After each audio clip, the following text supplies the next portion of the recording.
I think there's not one that comes first when I'm writing a song, but I think that the lyrics are very, very important to me. I think that when I started making music, I was much more sort of interested in lyrics, and the music was quite kind of not that kind of, I didn't work the music that much, but I think as time's gone on, I've kind of tried to get the melodies and the melodic elements as good as the lyrics, and tried to kind of, you know, match the two. But yeah, I think that all songs should have good lyrics. Yeah. I think there's no excuse.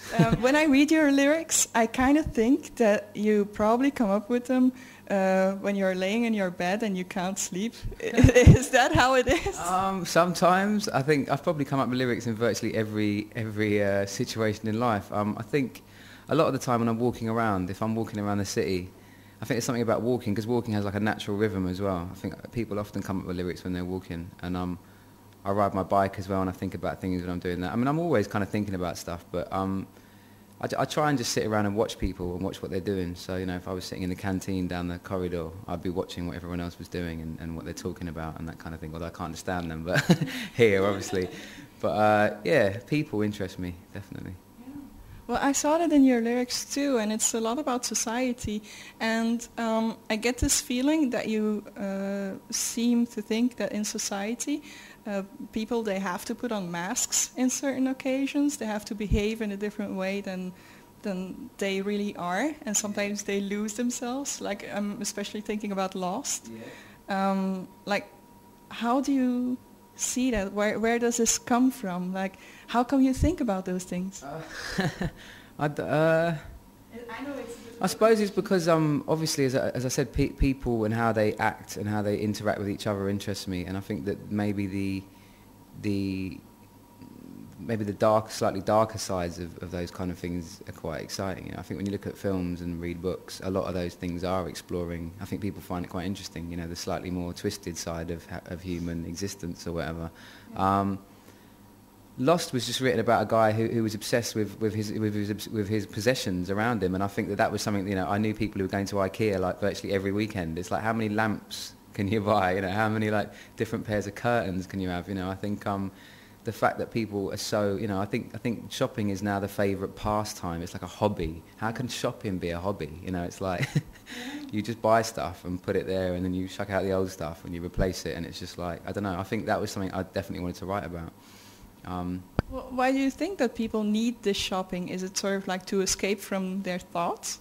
I think it's quite easy, shopping, isn't it? I mean, I think that, you know, some hobbies, you know, like creative hobbies are quite difficult sometimes, or like, you know, sports-based kind of pastimes are like, obviously, you know, are difficult, whereas walking around shops is not difficult. And I think that people are convinced that if they buy these things, that, you know, that it'll make their lives better. You know, obviously everything around us, everything we see is virtually kind of created to make us think that we need things that we don't need in our lives, you know. And I think that it's a very strange sort of state of affairs.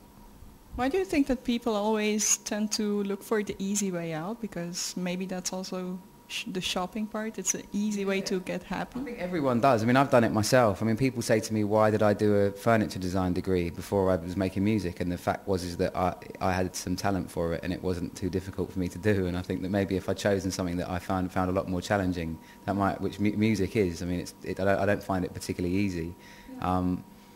But I think it's a natural thing, and I think that as we evolve more and more, we seem to kind of, we're making everything so easy. I mean, part of the reason why I was getting sort of annoyed with designers was that they were creating problems themselves and then solving them. They weren't looking around like, what? Because we don't really have that many problems anymore. Look at us, you know, we have perfect little computers, and we don't have to do maths anymore.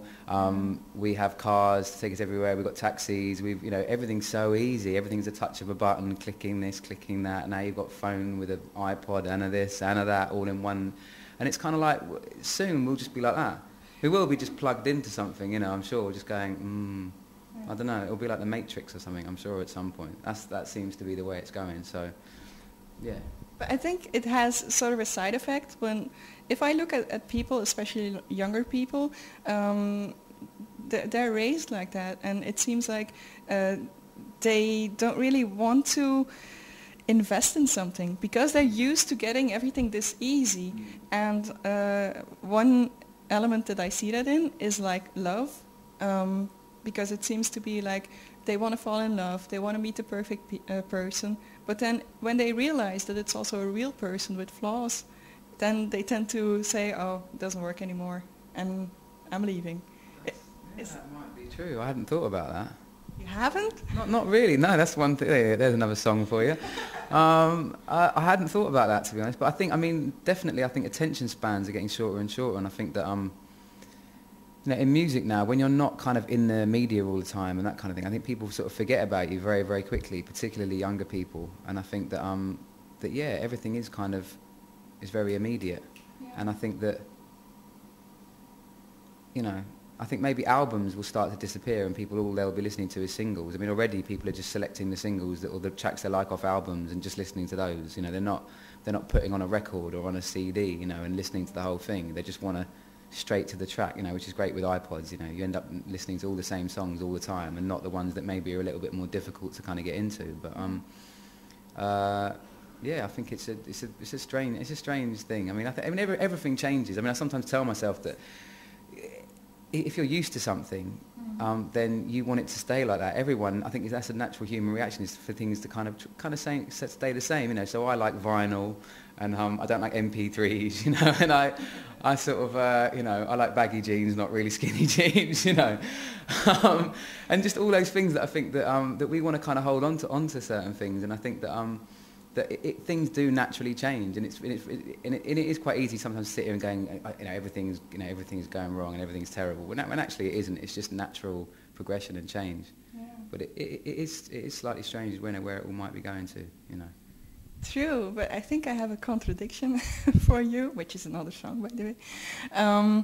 Because you say that you want to hold on to things like as they were, but when you look at the relationship, and it starts out, you're in love, and you want to be with the person like the whole time.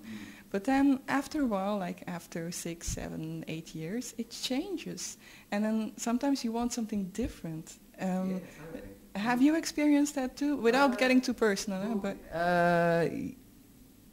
Yes. I mean, I've only had 2 long relationships, like really, I mean, one was 4 years and the one I'm in now is 5 years. Yeah. The one before, yeah, definitely. I think after a while you do kind of. I think that's natural for anyone, you know, in anything. You know, if you're doing a job, after a while you think, oh, I want to be doing something else or whatever. But I mean, I think that luckily the person I'm with at the moment is. I don't really feel like that. I don't feel like I kind of want something else because I meet a lot of other people and I don't, you know, I don't really get tempted. I'm very lucky like that, I suppose. And it hasn't changed that much, and it's still quite exciting and it's still great after 5 years. So. But yeah, I think that it's those kind of things, you have to work at them. Nothing's that easy. I think when you're young, you kind of expect that things like relationships just happen on their own, and that, you know, romantic gestures or good things that you do for each other, or the fact that you really, you know, the way that you help out the person you're with and listen to their problems and work through things with them comes really naturally. But actually, you have to consciously work at it sometimes. You know what I mean? Which is quite a strange thing to think about. Yeah. I think, because you think it's going to be so natural, you know, birds will start singing and, you know, but yeah, I think you do have to work at it. Yeah, I know, and I totally agree, because you do think that, and as a young person, I also used to think, oh, it's the romantic thing, and we're going to be together like our whole life.